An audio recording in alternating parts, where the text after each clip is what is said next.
세상이 여호와께 속한 줄이라는 제목으로 하나님 말씀 전하겠습니다. 평생을 아내로부터 전도를 받았지만 수십 년을 교회 근처에도 가지 않았던 할아버지가 70이 넘자 무슨 바람이 불었는지 할머니를 따라 교회에 출석하기 시작했답니다.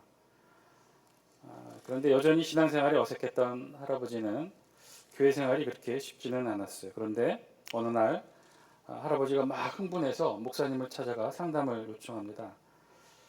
목사님, 글쎄 제가 하나님의 기적을 체험해 보았지 뭡니까? 그랬더니 목사님이 물었어요. 뭡니까? 어떤 하나님의 기적을 체험하셨나요? 그랬더니 할아버지가 이렇게 말했던 거예요. 제가 요즘 기도 생활을 좀 하고 있는데 그래서 그런지 밤중에 자다가 화장실을 가려고 일어나서 화장실 문만 열면 자동적으로 스위치를 안 켜도 화장실 불이 켜지는 거예요. 목사님이 의심스럽게 여깁니다. 그럴 리가요. 정말이라니까요. 목사님 믿음이 부족하시군요. 하나님의 기적을 못 하시다니. 할 말을 잃은 목사님이 어쩔 수 없이 할아버지에게 기적을 보여주신 하나님께 감사 기도를 드린 후 할아버지를 돌려보냈어요. 며칠 후 주일에 교회에서 할머니를 만났는데 목사님이 이런저런 얘기 끝에 할아버지 기적 이야기를 들려주었어요. 그랬더니 갑자기 할머니가 흥분한 소리로 말합니다. 아이고 이놈의 영감탱이 어쩐지 요즘 냉장고에서 찌린내가 난다더니.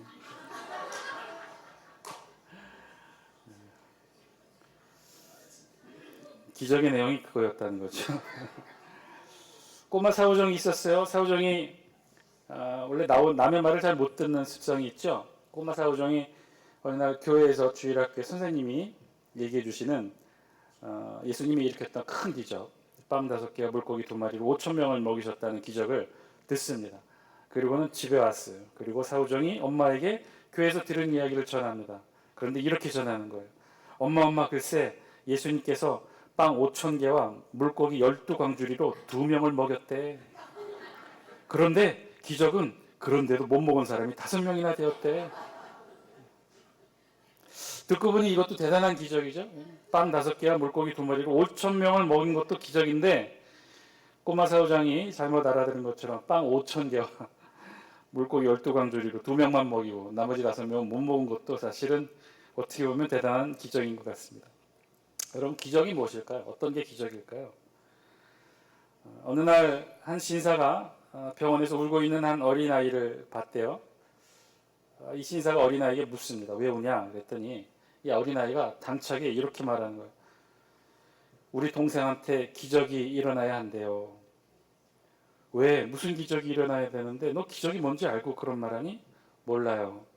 제 동생이 많이 아파요. 그런데 수술을 해야 하는데 돈이 많이 필요하대요. 그런데 아빠는 돈이 없대요. 그래서 내 돈으로 동생 수술을 하게 하려고 하는데 아빠는 그래서 기적이 필요하대요. 신사가 아이에게 묻습니다. 그래? 너 돈이 얼마 있는데? 저는요 1달러 하나와 그 다음에 10센트짜리 동전 하나가 있어요. 신사는 아이의 눈물을 닦아주며 말합니다. 와 1달러 10센트. 그런데 내가 보기에 그거 동생에게 꼭 필요한 기적을 살 수 있는 가격과 똑같은데 어디 나와 같이 동생한테 가볼까? 그래서 찾아가서 진료하고 이 신사가 결국은 수술을 합니다. 그 사람이 뇌수술 전문의 칼 암스트롱 박사였어요. 1달러 10센트로 이 아이의 동생의 수술을 해주었다는 것이죠. 자기가 가진 모든 것을 통틀어서 동생에게 필요한 수술을 해주려고 했던 어린 이 아이의 순수함 때문에 기적 아닌 기적이 사실 일어난 것이죠. 물론 기적이 아닐 수도 있어요. 그저 있을 수도 있는 일이겠죠. 그러나 적어도 이 아이와 아이의 아버지와 그리고 아픈 동생에게는 기적이 일어난 거죠. 우리들은 기적을 보고 싶어하고 또 기적을 경험하고 싶어합니다. 우리 주변에는 사실 매일 수많은 기적들이 일어나고 있는지도 몰라요. 어쩌면 우리는 우리 주변에서 매일 일어나는 기적들을 어쩌면 우리는 그냥 이렇게 지나치면서 그저 있을 수 있는 일이라 여기며 그렇게 지나는지도 모르겠어요. 아마도 대부분의 사람들은요, 바람이 불고 물이 갈라지는 마치 영화에서나 볼 수 있는 장면들을 기적이라고 여기고 기대하는지도 모르겠어요. 그런 기적만이 진짜 기적인 줄 알고 우리 주변에서 진짜 일어나고 있는 기적은 보지 못하는 것일 수도 있다는 것이죠. 여러분 자세히 한번 돌아보세요. 바람이 불고 땅이 꺼지고 바다가 갈라지는 것만이 기적이 아니라 사실은요, 어떻게 보면 우리가 태어나고 지금 이 자리에 앉아 있는 것도 기적이 아닐까요? 우리가 매일매일 살아서 숨 쉰다는 것, 우리의 오장육부 안에 모든 장기가 내 의지와 상관없이 자기가 알아서 잘 작동하고 있다는 것, 이 천체 우주와 모든 만물이 누군가에 의한 힘에 의해 적절히 잘 움직여지고 있다는 것, 그거 다 기적이죠. 그뿐만이겠어요? 전기가 처음 발명되었을 때 TV에서 움직이는 화면을 보게 되었을 때 우리는 모든 사람들은 다 기적 같은 일이라고 그랬어요. 컴퓨터를 매일매일 사용하지만 컴퓨터가 처음 소개되었을 때 많은 사람들은 컴퓨터가 그 어떤 사람도 해낼 수 없는 그 수학적 계산들을 단순간에 해내는 것을 보고 다 기적 같은 일이 일어났다고 말했었어요. 기적이 일어났다고 말했다가 언제부턴가 이것이 자주자주 우리 일상 가운데 일어나게 되자 기적 같은 일이 되고 그리고 나중에는 일상이 되었죠.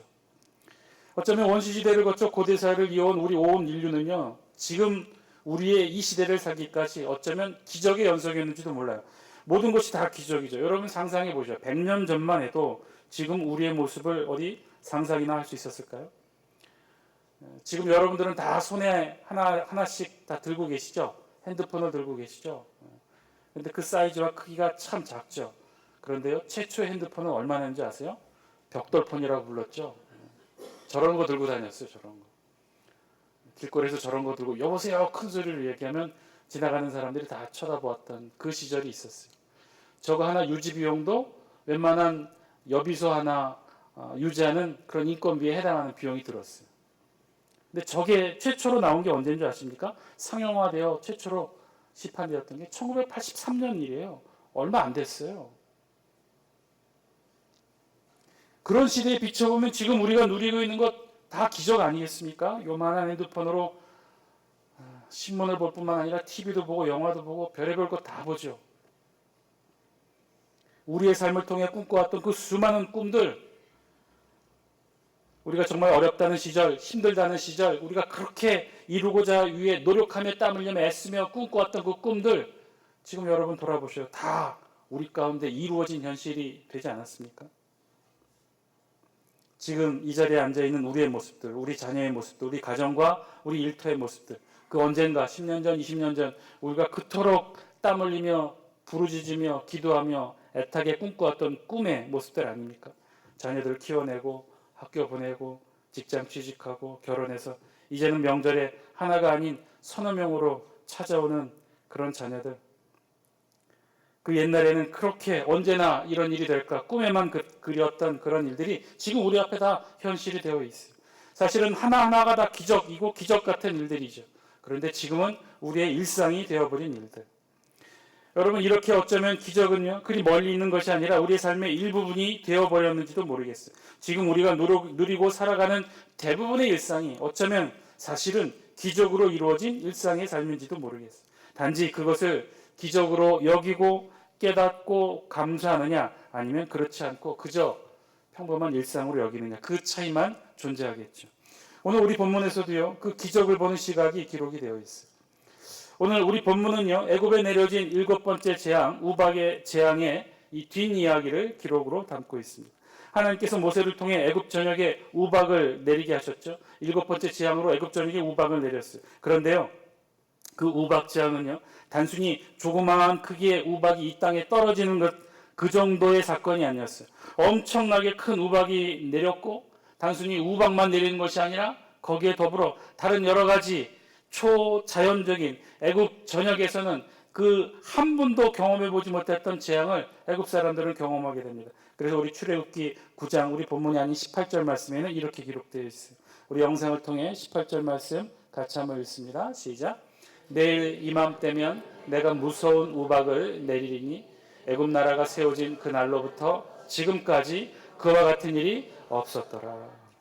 애굽 나라가 세워진 그 날로부터 지금까지 그와 같은 일은 없었어요. 여러분 상상해 보세요. 애굽이 세워진 그 날로부터 수천 년의 역사를 지닌 애굽의 역사 가운데 우박이 내렸던 날이 없었겠어요? 있었겠죠. 그런데 그런 단순한 하늘에서 눈덩이가 떨어지는 그 정도 일이 아니었다는 거예요. 눈덩이만 떨어진 것이 아니었어요. 우리 성경이 기록합니다. 23절, 24절. 일곱 번째 재앙, 우박 재앙은 이러했어요. 같이 한번 읽습니다. 시작. 모세가 하늘을 향하여 지팡이를 들매 여호와께서 우레소리와 우박을 보내시고 불을 내려 땅에 달리게 하시니라. 여호와께서 우박을 애굽 땅에 내리시매. 24절. 우박이 내림과 불덩이가 우박에 섞여 내림이 심히 맹렬하니 나라가 생긴 그때로부터 애굽 온 땅에는 그와 같은 일이 없었더라. 단순히 하늘에서 눈덩이가 떨어진 그 정도 사건이 아니었다는 거예요. 눈덩이와 함께 뭐가 떨어졌어요? 불덩이도 떨어졌다고 했어요.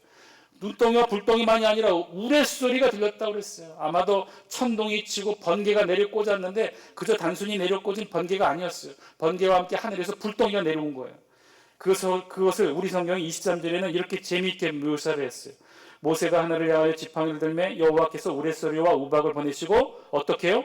불을 내려 땅에 달리게 하시니라. 아마도 하늘에서 불덩이가 떨어졌는데 번개와 함께 불이 꽂혔는지 아니면 우박덩어리와 함께 불덩이가 땅에 떨어졌는지 모르겠지만 그 불덩이가 나무에 불이 붙고 이 집과 모든 살림살이를 태우면서 불이 번져가는 모습을 우리 성경이 그렇게 표현한 거예요. 불을 내려 땅에 달리게 하십니다. 그저 단순히 하늘에서 우박만 떨어진 게 아니었어요. 눈덩이만 떨어진 게 아니었어요. 우레소리와 함께 번개와 함께 불덩이와 함께 땅에 떨어진 커다란 재앙이었어요. 단순히 우박만 내리는 것이 아니라 천둥 번개와 함께 하늘에서 우박이 불덩이가 섞여서 내리게 되었던 전무후무한 사건. 애굽 온 땅에 전에도 없었고 앞으로도 없었던 큰 사건이었죠. 아마도 이 일곱 번째 재앙 우박 재앙은 그 규모나 내용이 아마도 그 이전에 6가지의 재앙의 그 어떤 재앙과 비교해서도 아마 큰 것이었던 모양이에요. 우리 본문에 보니까 이 7번째 재앙으로 발매아마 바로 왕이 특별한 반응을 보였어요. 어떤 반응을 보였느냐? 27절 말씀이에요. 영상을 통해 함께 했습니다. 시작. 바로가 사람을 보내어 모세와 아론을 불러 그들에게 이르되 이번은 내가 범죄하였노라. 여호와는 의로우시고 나와 나의 백성은 악하도다. 아주 특별하고 이례적인 바로왕의 반응을 우리 성경에 기록하고 있어요. 이전까지는 안 그랬어요. 6가지 재앙 때는요 바로왕이 이런 반응을 보이지 않았어요. 그런데 7번째 재앙 우박 재앙이 있자 바로왕이 이런 반응을 보였다는 거예요. 뭐라고요? 이번은 내가 범죄하였노라. 여호와는 의로우시고 나와 나의 백성은 악하도다. 이 우박 재앙에 대해서만큼은 내가 잘못했다는 거예요. 그 잘못을 인정한다는 거예요. 바로왕의 인정, 죄의 고백도 제대로 하고 있어요. 내가 범죄했다. 내가 잘못했다. 여호와는 의로우시고 나와 나의 백성은 악하도다. 자신의 잘못을 알고 있을 뿐만 아니라 하나님이 누구신지 정확하게 고백하고 있고 그 하나님 앞에 자신과 자신의 애굽 백성이 어떠한 위치에 있는지를 정확하게 고백하고 있어요. 하나님은 의로우시고 나와 나의 백성은 악하도다. 자, 그러면 바로왕은 어째서 이런 고백을 하게 된 것일까요? 28절 우리 같이 한번 읽겠습니다. 시작. 여호와께 구하여 이 우레소리와 우박을 그만 그치게 하라. 내가 너희를 보내리니 너희가 다시는 머물지 아니하리라. 그만큼 이 우박 재앙이 애굽 땅에 미친 영향이 컸다는 것인데 얼마나 컸느냐? 우레소리. 이 단어가 굉장히 중요해요. 우레소리와 함께. 지금 바로가 그렇게 표현하고 있는 거예요. 바로가 지금 모세 앞에 이렇게 얘기하는 거예요. 27절 자신의 죄에 대한 고백이 이어서 28절 이 애굽에 내려진 7번째 재앙을 바로왕이 이렇게 표현해요. 여호와께 구하여 이 우레소리와 우박을 그만 그치게 하라. 우레소리, 우리말 성경은 그저 우레소리라고 번역했는데요. 23절에 23절에 기록된 우리 23절 한번 보여주시겠어요?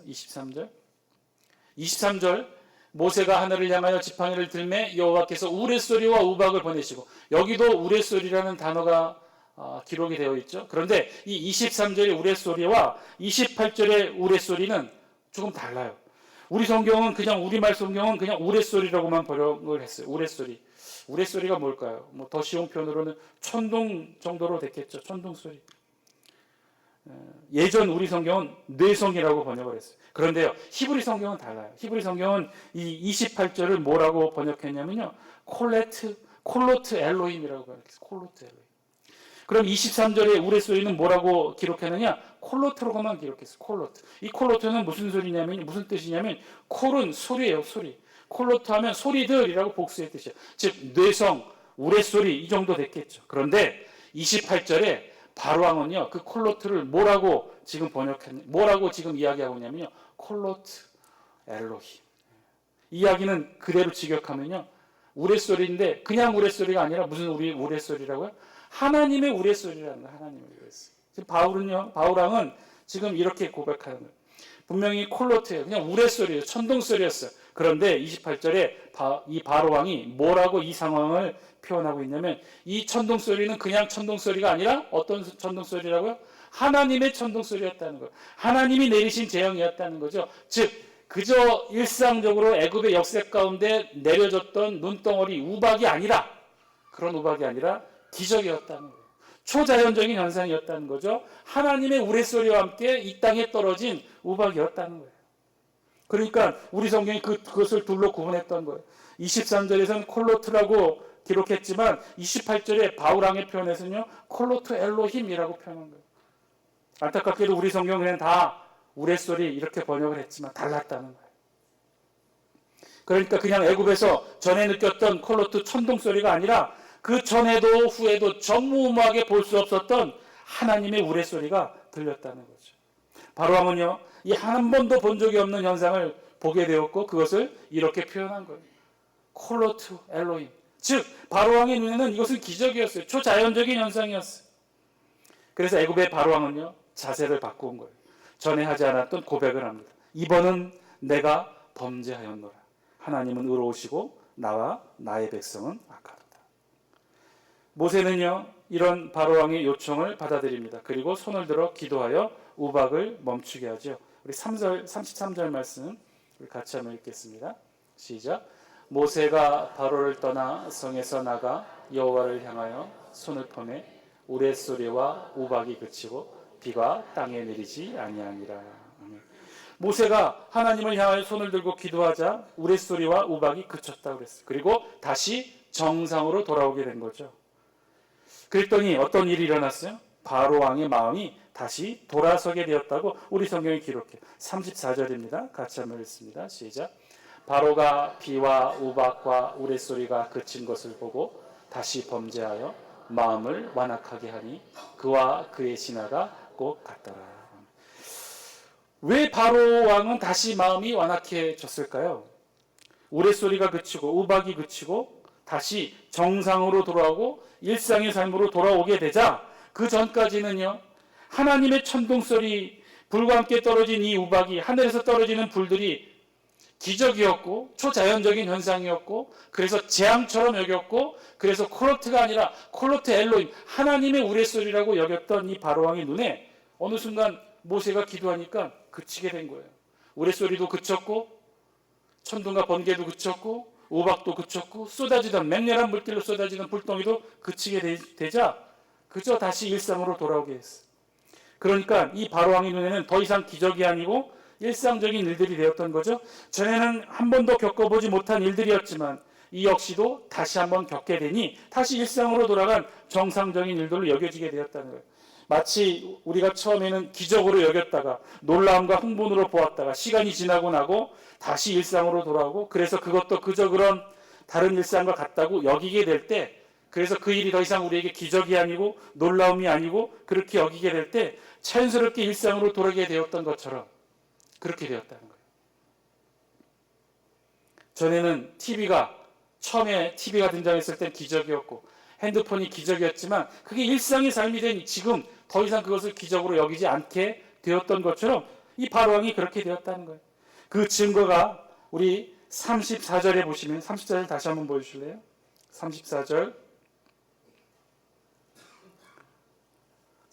같이 한번 읽습니다. 시작. 바로가 비와 우박과 우레소리가 그친 것을 보고 다시 범죄하여 마음을 완악하게 하니 그와 그의 신하가 꼭 같더라. 여기서도 우레소리가 나오죠. 우리말은 다 똑같이 그냥 우레소리로 번역했는데 히브리어의 이 34절의 우레소리는 뭘까요? 뭐라고 표현했을까요? 콜로트라고 표현했을까요? 콜로트 엘로힘이라고 표현했을까요? 콜로트예요. 콜로트. 또다시 그저 평범한 우레소리가 된 거예요. 천둥소리가 된 거예요. 콜로트 엘로힘에서 또다시 콜로토로 바로가 사용하죠. 그 전까지는 하나님의 우레소리였는데 애굽에서 전에는 한 번도 본 적 없는 그런 큰 하나님의 우레소리, 초자연적인 기적과 같은 한 번도 겪어보지 못한 우박과 불덩이의 큰 사건이었는데, 그런데 이제는 한 번 겪어봤다는 거예요. 더 이상 콜로트 엘로힘이 아닌 그저 평범한 콜로트가 된 거죠. 바로왕은 그래서 다시 돌아갑니다. 다시 완악한 자신의 일상의 모습으로 돌아가요. 우리 35절 같이 한번 읽겠습니다. 시작. 바로의 마음이 완악하여 이스라엘 자손을 내보내지 아니하였으니 여호와께서 모세에게 말씀하신과 같더라. 하나님의 우레소리 콜로트 엘로힘을 경험했지만 다시 콜로트로, 다시 평범한 일상으로 돌아가게 되었다는 거예요. 하나님의 기적을 체험하고 자신의 죄를 깨닫고 하나님께 고백했지만 이번은 내가 범죄였노라, 여호와는 의로우시고 나와 나의 백성은 악하도다, 이렇게 깨닫고 고백했지만 다시 완악함으로 일상으로 돌아가게 되었다는 거죠. 바로왕은 왜 이렇게 되었던 것일까요? 바로왕은 왜 이 깨달음을 지속적으로 간직하지 못하고 변화된 삶을 이루지 못했던 것일까? 어쩌면 바로왕이 여기서 멈추고 그래서 이스라엘 백성들을 내보내 주었다면 자신의 장자가 죽은 고통은 겪지 않았겠죠. 그 수많은 애굽의 백성들의 죽음을 맞이하지는 않았을 거예요. 8번째 재앙, 9번째 재앙, 10번째 재앙으로 애굽 땅이 겪게 되는 그 고통, 눈물 다시는 겪지 않아도 되었을 거예요. 그런데 바로왕은요, 깨닫지 못했어요. 변화되지 못했어요. 다시 완악함으로 일상으로 돌아갔다는 거예요. 기적이 아닌 그저 그런 일상의 삶으로 돌아갔다는 거예요. 왜 그랬을까요? 왜 이렇게 된 것일까요? 오늘 말씀을 통해 저와 여러분들에게도 주시는 하나님의 음성을 이 시간 들을 수 있게 되길 바랍니다. 바로왕은요, 보고 깨달았어요. 하나님의 천둥 소리를 분명히 보았고 깨달았어요. 그래서 그것을 콜로트 엘로힘이라고 불렀어요. 그리고 자신의 죄를 그 앞에서 고백했어요. 그리고 하나님이 누구신지, 그리고 그 앞에 있는 자신이, 자신의 백성이 어떤 존재인지를 깨닫고 고백했어요. 하나님의 기적, 7번째 재앙을 보고 바로왕은 깨달았던 거죠. 그런데 그런 바로왕이 다시 일상으로 돌아갔어요. 다시 완악함으로 돌아갔어요. 왜 그렇죠? 자신이 본 기적을 더 이상 기적이라고 여기지 않게 되었던 거예요. 그때는 기적이었는데, 콜로트 엘로힘이었는데, 시간이 지나고 나니, 상황이 변하고 나니, 그치고 나니 그저 그런 콜로트가 되었던 거예요. 사랑하는 장숙교 성도 여러분, 오늘 말씀을 통해 우리에게도 주신 하나님의 음성, 저와 여러분이 들을 수 있게 되길 바랍니다. 우리도 어쩌면요, 우리 주변에서 일어나는 우리 일상의 삶이 어쩌면 하나하나가 자세히 들여다보면 다 기적인지도 모르겠어요. 우리가 이렇게 숨을 쉬고 오늘을 살아낼 수 있었던 것도 사실은요, 우리 눈에는 보이지 않지만 우리 하나님의 보호하심과 천군 천사의 보호 아래 우리가 있었기 때문 아니었을까요? 어쩌면 우리 자녀들에게도 오늘 하루가 아무런 사고 없이 건강하게 지낼 수 있었던 것도 하나님의 보호하심과 우리 눈에는 보이지 않지만 천군 천사의 보호하심이 생명의 위협과 여러 가지 보이지 않는 위협들로부터 우리의 자녀들을 지켜주었던 결과가 아니었을까요? 우리 일터가 오늘 무너지지 않았고 사고가 나지 않았고 건강하게 오늘 하루도 우리가 일터의 축복을 누릴 수 있었던 것, 우리 눈에는 보이지 않지만 누군가의 힘에 의해 우리의 일터를 지켜주고 붙들어 주셨던 하나님의 능력의 기적의 결과가 아니었을까요? 우리의 연로하신 부모님들이 오늘 하루를 생명의 숨을 지켜내며 건강하게 보낼 수 있었던 것도, 병상에 있는 우리의 환우들이 오늘을 잘 이겨낸 것도 어쩌면요, 우리가 눈에는 보이지 않았지만 하나님이 지켜주시고 보호해주시는 그 놀라운 기적의 결과들이 아니었을까요? 어쩌면요, 우리가 있는 우리의 일상의 삶들이, 평범한 우리의 일들의 삶들이 어쩌면 다 하나같이 기적이었는지도 몰라요. 콜로트가 아니라 콜로트 엘로힘이 있는지도 몰라요. 그것을 깨닫고 고백하고 하나님께 영광을 돌리고 감사하고, 오늘도 우리가 하나님이 베푸시는 하늘의 기적을, 오늘도 우리가 그 하루하루를 기적의 하루를 보냈음을 감사히 여기고 고백하고 선포하는 삶을 살아내는 것, 그것이 어쩌면 이 자리에 앉아있는 저와 여러분들에게 원하시는 하나님의 뜻이 아닐까요? 그것을요, 오늘 우리 본문에서는요, 모세의 언어로 이렇게 표현하고 있어요. 우리 다 함께 29절 말씀 영상을 통해 같이 한번 읽겠습니다. 29절입니다. 시작. 모세가 그에게 이르되 내가 성에서 나가서 곧 내 손을 여호와를 향하여 펴리니 그리하면 우레소리가 그치고 우박이 다시 있지 아니할지라 세상이 여호와께 속한 줄을 왕이 알리이다. 하나님께 손을 들고 기도하면 우레소리가 그치고 우박이 그치게 될 텐데, 그런데 말입니다. 하나님께서 이렇게 우레소리를 내리고 불과 우박을 내리신 이유가 있습니다. 그렇게 하신 하나님의 이유와 목적이 있습니다. 그것은요, 이 세상이 여호와께 속한 줄을 알게 하시기 위함입니다. 이 세상이 하나님께 속했다. 이 세상이 하나님께 속한 줄 알게 하기 위함이 하나님의 뜻이다. 여러분, 이게 무슨 말일까요? 여러분, 이 세상은 어떤가요? 이 세상은 세상일 뿐이에요. 이 세상은 세상의 법칙이 지배합니다. 그 말은요, 이 세상에는요, 세상의 법칙이 지배하는 한 기적은 있을 수 없어요. 이 세상은 세상의 법칙으로만 존재하는 한 이 세상에는 절대로 초자연적인 현상은 일어날 수가 없어요. 그저 우박만 내린다는 것이죠. 이 세상에는 콜로트만 있다는 거예요. 그 어떤 콜로트 엘로힘도 있을 수가 없어요. 왜요? 이 세상이 이 세상의 법칙에만 갇혀져 있다면, 이 세상에만 존재한다면. 그런데요, 가끔씩, 아니 어쩌면 매우 자주 이 세상에는 콜로트가 아닌 콜로트 엘로힘이 내린다는 거예요. 그 이유가 무엇이냐? 그 이유는요, 이 세상은 더 이상 이 세상의 것이 아니라 여호와 하나님의 것이기 때문에 그렇다는 거예요. 만물의 창조자 하나님의 소유이시고 만물의 창조자이신 하나님이 이 세상을 소유하시고 지금도 섭리하시고 다스리고 있기 때문에 이 세상이 콜로트가 아닌 콜로트 엘로힘이 나타난다는 거예요. 기적이 나타난다는 거예요. 이 세상이 그저 이 세상의 법칙으로만 존재한다면요, 우리에게 있는 아마 수많은 것들이 사라지게 될지도 모르겠어요.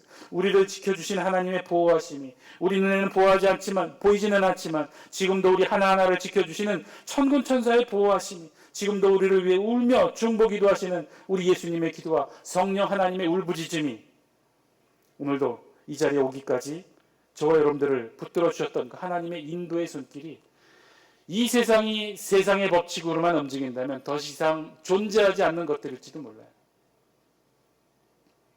그런데 그렇지 않잖아요. 이 세상의 법칙으로만 설명할 수 없는 것들이 우리를 지켜주셨고 인도해 주셨고 우리를 복되게 지켜주시고 인도해 주셨어요. 우리의 병상의 환우들을 붙들어 주셨고 우리의 불치병과 노년의 병상을 하나님 오늘도 붙잡아주고 생명의 숨결로 함께해 주셔요. 우리와 우리의 자녀들의 삶을 하나님이 보호하시고 인도하십니다. 저와 여러분들의 삶 속에는 놀라운 콜로트 엘로힘이 있다는 거예요. 오늘도 우리는 그 놀라운 기적을 체험하고 누려왔다는 거예요. 그렇다면 우리도 고백할 수 있어요. 이 세상은 더 이상 세상의 법칙으로만 움직이는 것이 아니라 여호와 하나님의 손 아래에 있다는 거예요. 여호와 하나님이 이 세상을 지키시고 여호와 하나님이 이 세상을 다스리시고 여호와 하나님이 이 세상을 섭리하신다는 거예요. 이 세상은 그저 딱딱한 기계의 세상이 아니라는 거예요. 이 세상은 그저 영과 일로만 존재하는 세상이 아니라는 거예요. 하나님의 무궁무진한 그 섭리와 그 능력과 그 은혜의 손길이 이 세상을 지금도 지키고 인도하신다는 거예요. 그 속에 저와 여러분이 있어요. 정말 우리는 다시 한번 돌아보면 정말 풍성한 하늘의 은혜와 보호와 인도하심의 기적 속에 살아가고 있는 존재예요.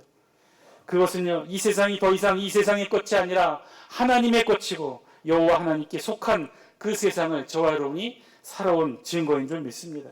오늘도 우리는 그러한 삶을 살았어요.